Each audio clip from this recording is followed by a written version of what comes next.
안녕하세요. 머니글라이딩 TV입니다. 대한민국 17세 이상이라면 누구나 가지고 있는 주민등록증에 대한 제도가 변경됩니다.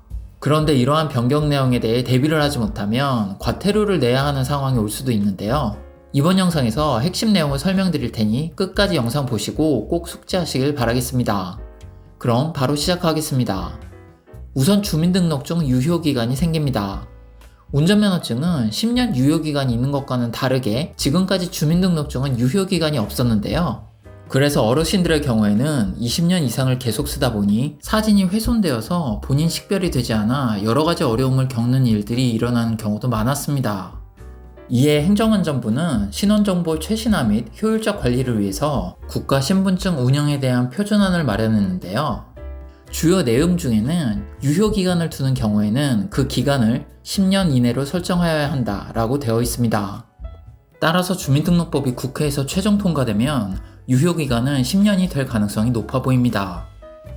이 법안이 통과되어 내년에 제도화되면 많은 분들이 주민등록증을 발급받아야 하는데요.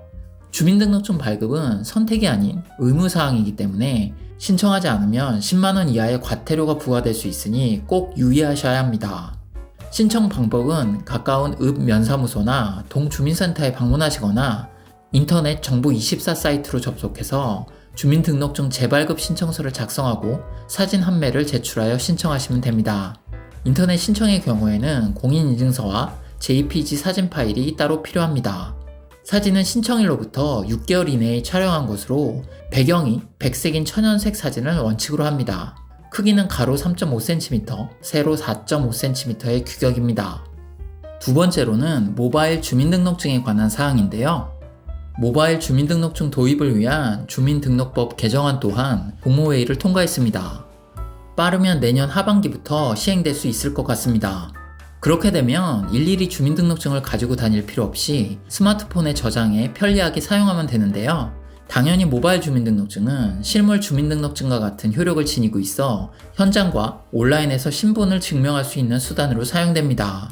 편의점이나 은행, 관공서나 공공 웹사이트에서 현재의 실물 주민등록증을 대신할 수 있다는 것인데요.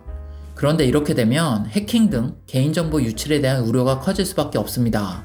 이에 따라 발급 정보는 1인 1단말기에 암호화하여 안정 영역에 저장되고 생체 인증 등 정보 주체의 허가 없이는 열람할 수 없도록 설계된다고 합니다. 또한 스마트폰을 분실했을 때 신고하면 즉시 사용을 중단시켜 도난과 도용을 예방할 계획이라고 하니 안심하셔도 되겠네요. 이 제도가 시행되면 가까운 주민센터에 방문하여 무료로 모바일 주민등록증 발급을 받을 수 있다고 하니 더욱 편리해질 것 같습니다. 오늘 영상에서는 내년부터 시행될 것으로 보이는 주민등록증 유효기간 시행과 모바일 주민등록증에 대해 알아봤는데요. 법안이 통과되어 시행 시기가 확정되면 다시 한번 세부적인 사항까지 알려드리도록 하겠습니다. 그럼 저는 또 다음 영상으로 다시 찾아뵙겠습니다. 감사합니다.